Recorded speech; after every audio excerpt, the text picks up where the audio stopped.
Hi നമസ്കാരം. വാർഡിലെ നമ്മൾ ദിവസവും കാണുന്ന ഒരു ചെറിയ നിരീക്ഷണം എങ്ങനെ വളരെ ശക്തമായൊരു റിസർച്ച് ഐഡിയ ആക്കി മാറ്റാം, അതാണ് നമ്മൾ ഇന്ന് നോക്കാൻ പോകുന്നത്. അപ്പോൾ നമുക്ക് തുടങ്ങിയാലോ? ഇതിലും നല്ലൊരു വഴിയുണ്ടാവേണ്ടതാണല്ലോ.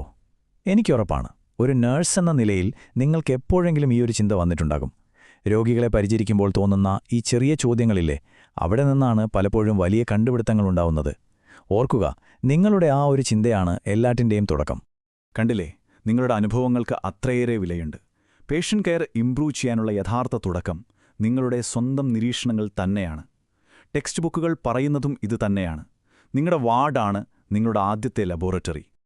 അപ്പോൾ ഈ ഐഡിയ ഒന്നുകൂടെ ക്ലിയറാക്കാൻ വേണ്ടി നമുക്കൊരു റിയൽ ലൈഫ് ഉദാഹരണം തന്നെ നോക്കാം.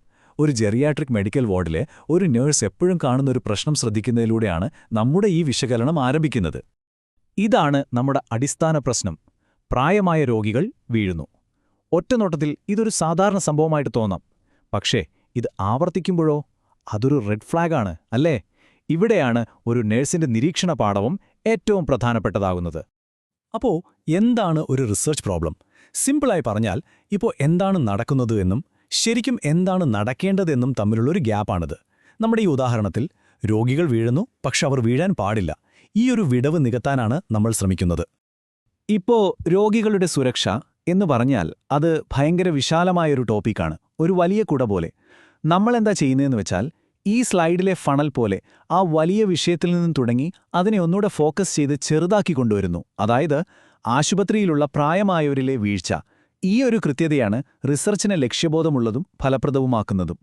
ഓക്കെ, അപ്പം നമ്മുടെ കയ്യിലിപ്പോൾ ഒരു നിരീക്ഷണമുണ്ട്. അടുത്ത സ്റ്റെപ്പ് എന്താ?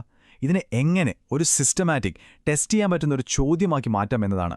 ഇതിന് വളരെ വ്യക്തമായ ചില വഴികളുണ്ട്. ഇതാണ് ആ 5 സ്റ്റെപ്പുകൾ. ഒരു വലിയ ഐഡിയയെ വളരെ കൃത്യമായ ഫോക്കസ്ഡായ ഒരു റിസർച്ച് പ്രോബ്ലം സ്റ്റേറ്റ്മെന്റാക്കി മാറ്റുന്നതിനുള്ള വഴികളാണിത്. ഓരോ സ്റ്റെപ്പും നമ്മുടെ ചിന്തകളെ കൂടുതൽ ക്ലിയറാക്കി കൊണ്ടുവരും. ശരി, അപ്പോൾ ഈ പ്രോസസ്സ് നമുക്ക് മനസ്സിലായി. ഇനി ഒരു പെർഫെക്റ്റ് പ്രോബ്ലം സ്റ്റേറ്റ്മെന്റ്, അതായത് ഒരു ബുക്ക് ആൻസർ എങ്ങനെയായിരിക്കുമെന്ന് നോക്കാം, അല്ലേ?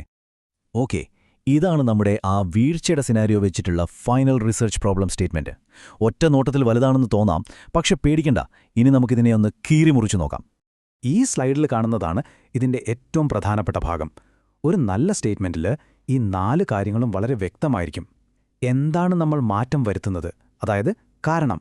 എന്ത് ഫലമാണ് നമ്മൾ അളക്കുന്നത്, അതായത് പ്രഭാവം. പിന്നെ ഇത് ആരിലാണ് പഠിക്കുന്നത്, എവിടെയാണ് പഠിക്കുന്നത്. ഇത് നമ്മുടെ സ്റ്റഡിക്കൊരു ബ്ലൂ പ്രിന്റ് പോലെയാണ്. പക്ഷേ ഒരു കാര്യം ഓർക്കണം, എല്ലാ പ്രോബ്ലം സ്റ്റേറ്റ്മെന്റും ഒരുപോലെയല്ല.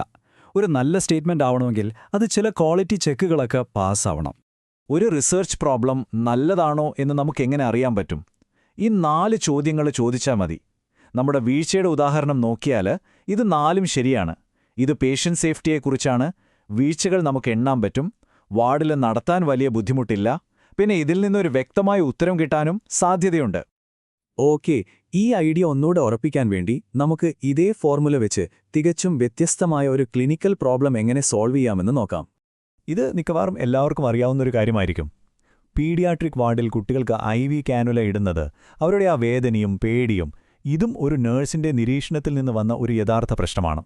കണ്ടോ, ആ പ്രോബ്ലത്തിനെ നമ്മൾ ഒരു കൃത്യമായ ചോദ്യമാക്കി മാറ്റി. ഈ വേദനയും പേടിയും കുറയ്ക്കാൻ നമുക്ക് എന്ത് ചെയ്യാൻ പറ്റും? ഈ ചോദ്യമാണ് നമ്മൾ ഒരു സൊല്യൂഷനിലേക്ക് കൊണ്ടുപോകുന്ന ചോദ്യം.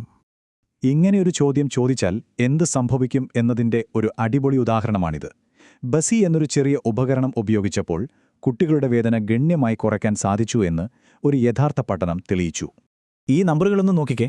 വേദനയുടെ സ്കോർ 5.70 നിന്ന് നേരെ പകുതിയായി 2.75 കുറഞ്ഞു. അതായത് പകുതിയിലേറെ കുറവ്. ഇതാണ് ഒരു സിസ്റ്റമാറ്റിക് റിസർച്ചിന്റെ പവർ. ഒരു ചെറിയ നിരീക്ഷണം, അതിൽ നിന്നൊരു കൃത്യമായ ചോദ്യം, പിന്നെ ശരിയായ പഠനം. അതിന്റെ ഫലമോ രോഗിക്ക് വലിയൊരു ആശ്വാസം. ഓക്കെ, അപ്പോൾ നമ്മൾ ഇത്രയും നേരം സംസാരിച്ച കാര്യങ്ങൾ ഇനി നിങ്ങൾ നിങ്ങളുടെ സ്വന്തം പ്രാക്ടീസിൽ എങ്ങനെ ഉപയോഗിക്കാമെന്ന് നോക്കാനുള്ള സമയമാണ്. ഓർക്കുക, ഓരോ നഴ്സും ഒരു ഡിറ്റക്റ്റീവാണ്.